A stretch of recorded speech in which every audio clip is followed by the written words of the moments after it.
Talk Mississippi.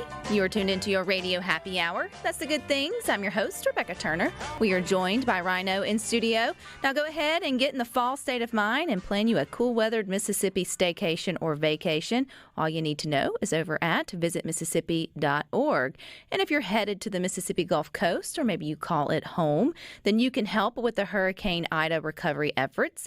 There is a coast-wide collaborative effort to help provide relief and supplies. And joining us today on Good Things is Billy Hewes, the mayor of Gulfport, to tell us more about One Coast, One Recovery. Hi, Billy.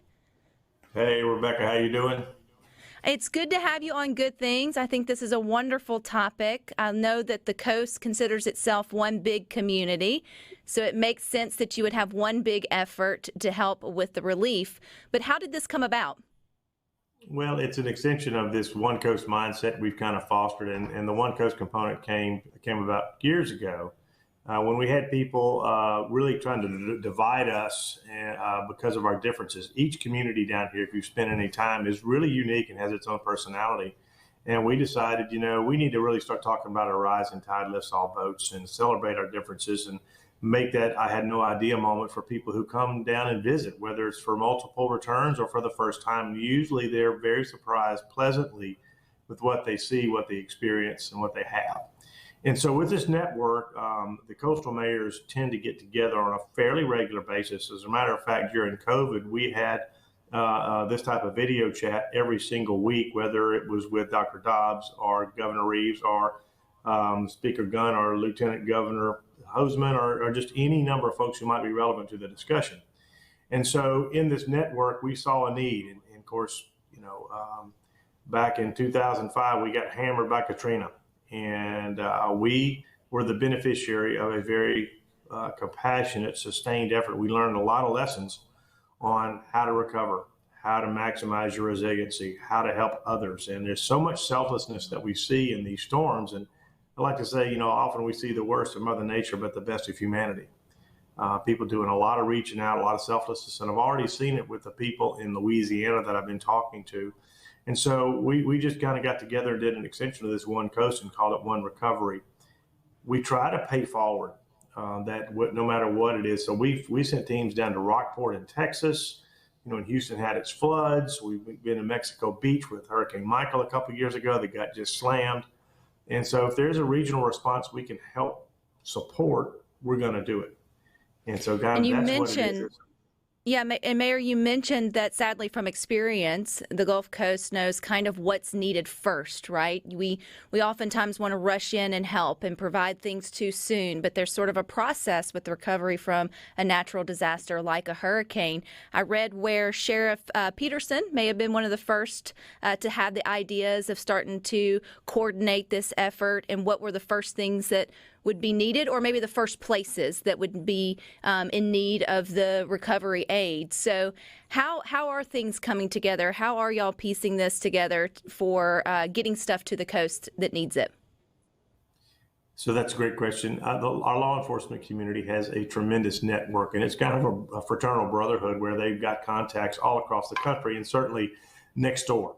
And Sheriff Peterson, every single time, he knows how to put it together. He helps organize and is the point for a caravan. It usually involves a cooking team that we take down there because the main thing we tell folks is, look, start collecting your goods, dropping them off locally, but let's not go into Louisiana until we get the green light from law enforcement, because if we go down there and start using their resources or sleeping where are you taking up rooms that they need for their people to sleep or even eat food that they need for themselves? We need to be self-sustaining and then come down with these 18-wheelers of it's a long list, everything from generators to water to diapers. Anything you use on it, to toothpaste, anything you use on a daily basis. A lot of those folks have that type of basic need, and those can go on our website or if the listeners want to figure out what is needed. There's a pretty good laundry list of what it is, but we're at a point now where some of the electricity is being restored, but it may be a couple of 3 weeks before a lot of Louisiana still gets it. Some of the water is still not running, and when you find yourself without water and basic electricity and those sorts of things, it starts to get difficult, and some folks can even start to panic. And so it's important for us to get down there and a lot of times people go to where the bright light is. Right now it's New Orleans, and New Orleans has needs, but in talking to folks, the very significant needs are south of New Orleans in communities like Houma, like Laplace, like Cutoff, like Golden Meadow. Grand Isle, I'm told we were going to go to Grand Isle initially, but nobody is there right now. I mean, it's pretty much decimated to a great degree. And as they rebuild back, we're going to try to get more folks down there, but we're trying to understand and get as much information as we can. So many cities have taken on their own communities and sending things down. And then it's augmented by Sheriff Peterson's cooking team. And so we'll have somebody from every city joining that county effort to go down there. And they're going to stay for just under a week. And after we get through with that, just cooking hot meals for people. You know, we got people, we're taking, foods that are canned, but for that purposes, we're taking a lot of hamburger and chicken and things we can cook right on site and give people a hot meal and bring those supplies as well. So we have 18 wheelers leaving at one point or another just about every day. So people are so generous in responding. And I know, Mayor, this is one coast, one recovery, but I think the whole state of Mississippi listening to good things. We just want to be a part of that recovery effort for Hurricane Ida. I think that, you hate to see natural disasters come at any time, but when they do, it shows the best of humanity, like you mentioned. So maybe if we don't call the Gulf Coast home, maybe if we're not part of that one coast, we're still one Mississippi. So how can we help you guys with your efforts to help with the Hurricane Ida victims? You're absolutely right. We can't leave it to one zone or one region to help pick up the pieces. This is something that affects us all, and everybody's got connections, again, across the country, but particularly Louisiana. They're our neighbors.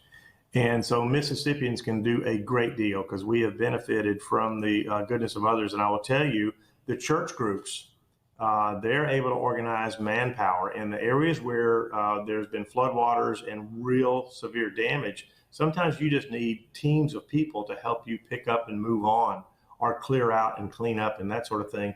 And we saw that firsthand with a lot of those. I will tell you that my experience in dealing with charitable organizations that are geared for this type of thing, I quite frankly think that the Salvation Army probably does the best job of anybody. And most of the money that goes through that organization goes into the field.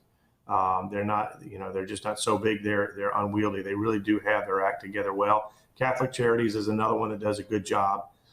So there are a lot of groups that if you're going to give money, it is needed and appreciated because it will go to those things. But do some research on where your money is most effective.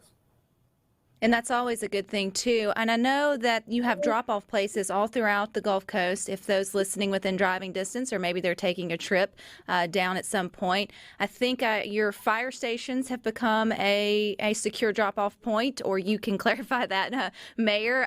Or where can we go to know where, if we pick up some of these items and we want to just physically drop them off for you guys to take, where do we do that?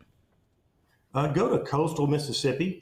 That is the website. That is a local convention visitors bureau, and they're kind of helping take the lead on getting the information out. But I know you can find it on Gulfports, but probably every city has the list of, what type of things are needed, how we're going to go about getting the goods and services down into South Louisiana.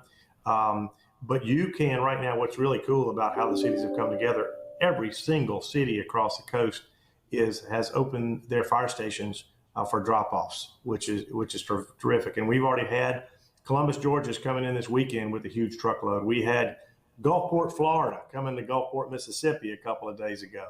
And they're a town of 4,000, and they brought a huge van full of stuff. And it was it's remarkable what people can do. And they said, look, we understand we don't need to be going in, but we want to drop this off. So when y'all do, you can do that. So we're coordinating as best we can. Communications lines are being reestablished. And it's all right now. It's still all about getting utilities. Search and rescue never really stops in these instances. Trying to find folks and making sure that you've accounted for your family, your loved ones, crews, and then start picking up the pieces. But there's a lot to do. There's a lot to do, and I think it's good to remember just because the storm's over doesn't mean that the recovery has ended. The Hurricane Ida victims are going to be at this for months, if not years, much like the Mississippi Gulf Coast and Mississippi. But the good news is you can come back, you can rebuild when you've got your neighbors helping you out, which that's One Coast, One Recovery. So, Mayor Billy Hewes, I appreciate your time here on Good Things. Real quick, what's that website where we can go to get all the information? Just put in the keywords coastal Mississippi. And if you have difficulty there, just look at the Gulfport, City of Gulfport webpage, and you'll find all that information, or our Facebook page. All righty. Well, you're welcome back with any new updates or information that you may have with One Coast, One Recovery. But you guys stick with us. We've got more for